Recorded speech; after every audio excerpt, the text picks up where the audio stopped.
This is my house. Yeah, yeah. I mean, I've seen gym cancers. I mean, that's a real thing. We had one once. I'm not gonna go into detail about that, but there are people who can. Oh, actually, we've had a couple, but there are people who can kind of mess up the vibe. Yeah. In there, I don't know if we used to play basketball, street ball and stuff at the park and stuff, and there'd always be some shit talker there, and he'd and say, "This is my house." The same thing like that. Yeah, yeah. Like, this is mine. Nobody's gonna beat me here. Like, it's the same kind of thing, but yeah, reminded me of that. Like back in the day, they used to do that. Yeah. Talk all kinds of stuff. Like, yeah, it's annoying because it just kills it for everybody else. Yeah, but I never was like that. No. Nah, you don't strike me as that kind of guy. Yeah. If I beat you, that's it. Like, that's it. Yeah. When you're playing basketball, like, hey, you beat them, and I don't need to say anything. Like, right. That's it. Like, I'm kind of like that in my tournaments for jiu-jitsu. Yeah. But I've been thinking lately, you know what, man? I kind of want to gloat a little bit if I win. Yeah. It's like lately, lately, I'll put up my hands like this, like yeah, like when they put your hand up. You just competed, right? I did, yeah. I competed at East LA Jiu-Jitsu, which is a nonprofit gym. Yeah, some of our guys were there, I think. Oh, is that right? Yeah. Okay. Yeah, I didn't go, but yeah. I think some of our guys were down there. Oh, how'd they do? I think some of them. You know what? Some people won. I have they posted some pictures, but I forget who won. But, okay. Yeah. Overall, your guys do pretty good? Yeah. Okay. Yeah. This is my second time doing that one, actually. But I've never competed in a tournament or anything like that. Jiu-jitsu. So is that in the cards for you, or what do you think? I'm kind of too old. You be like Masters 10. Masters, right? They're called Masters, right? Yeah. For the older guys? Yeah. So I'm going to be doing one soon. I'm 45, so I'm going to be Masters 5 or 6. Oh, okay. For this there's different levels North America's. of the Masters. Yeah. They try to keep you in your age bracket. Everything's pretty much the same. Are we Masters 20 or something? No, I'm sure you probably be. That's what I was thinking. Like, man, this guy probably be like Masters 10, but nah, you probably be like Masters 7 or 8. I don't know, 7 maybe. I don't know the ages. What do you think though? You think that's in the cards for you, or? Nah, I haven't thought about that. No. Yeah. I don't know. Well, it doesn't matter if you do. Just competing can be really stressful. Yeah. When I compete, I never enjoy it. I do it because I feel like I should, but I never actually like enjoy the process of it. Yeah. Standing out there and waiting for butterflies and stuff. Butterflies, all that kind of stuff. I just don't enjoy that, and of course, I hate losing. So we have had like in class, like a mini tournaments with the guys in the class. Oh, is that right? Like little tournaments, like yeah. That was kind of fun though. Yeah, that was fun. With each other. Yeah, with each other. Yeah, I mean, like if there's maybe there's 8 of us in the class, then we'll have like a little mini tournament. Yeah. That was fun. Okay. Yeah. You have like a like your go-to move, so a move that you're really good at that. I like Kimuras. Oh, you do? Yeah. Oh, okay. Those are pretty fun. What do you hear from like side control or? From mount or side control. I never got a tap from side control with the Kimura, but from the mount, yeah, I've gotten taps. Okay. Yeah. Nice.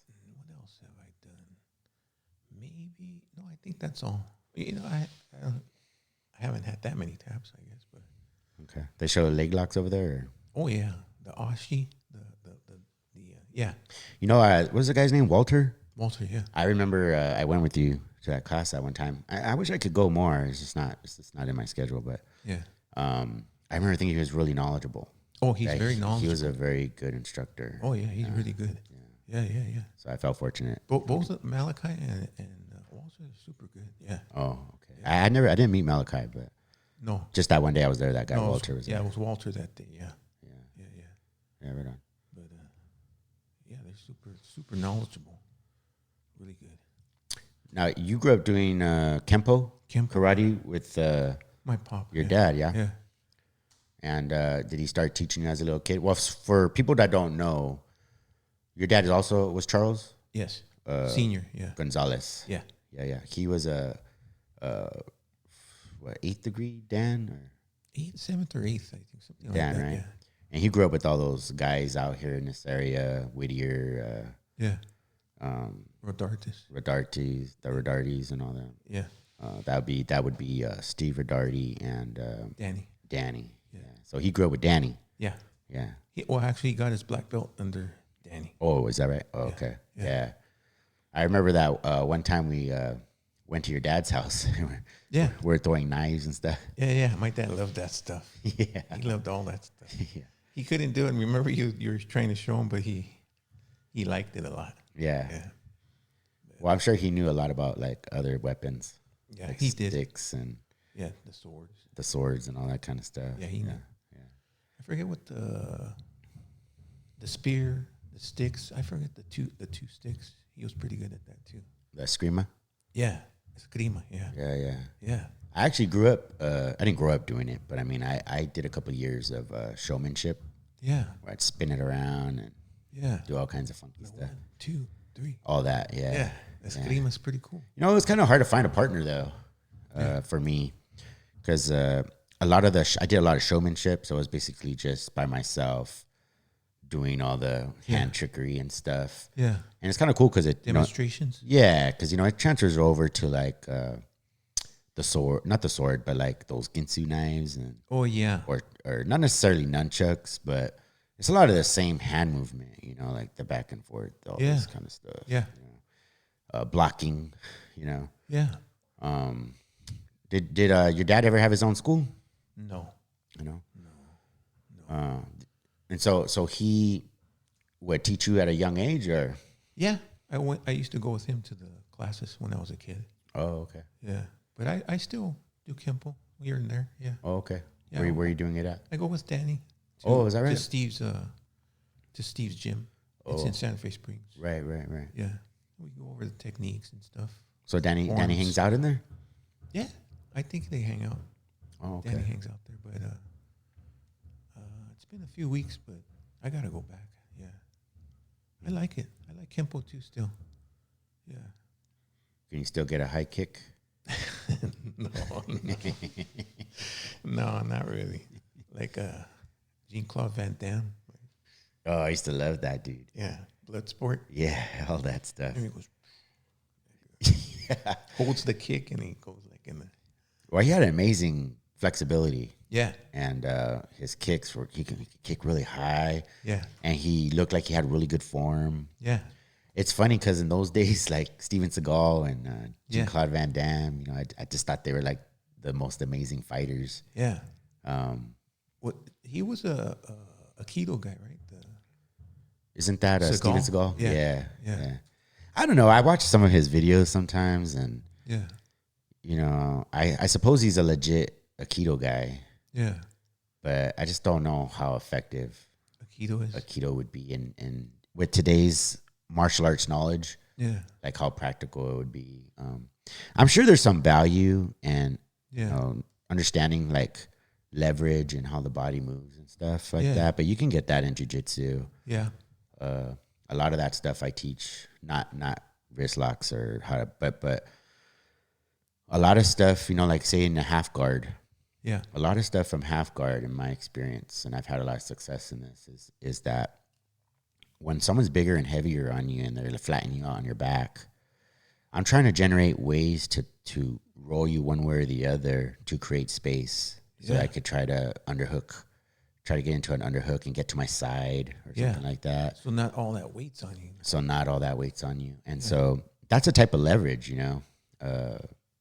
You're tilting your partner, or if you just raise yourself up enough, you'll be able, or get them off their hands enough. Yeah. That is like, say if you're pushing on their shoulder with two hands and you're lifting them to the side, you're going to be able to create enough space to pummel your hand under and get yourself a hook. So I think, like, you know, the whole thing of leverage and manipulation is very practical skill. Yeah. I just don't think that something like Aikido has enough. Yeah. I've never practiced Aikido. I really don't know too much about Aikido, but But you've seen Steven Seagal though. I've right? seen Steven Seagal, yeah.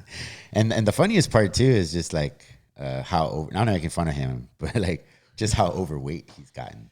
Yeah, because he was real thin in his movies, like Under Siege, you know. Yeah, and when they throw like he just stands there, and the guy looks like he's hardly did anything.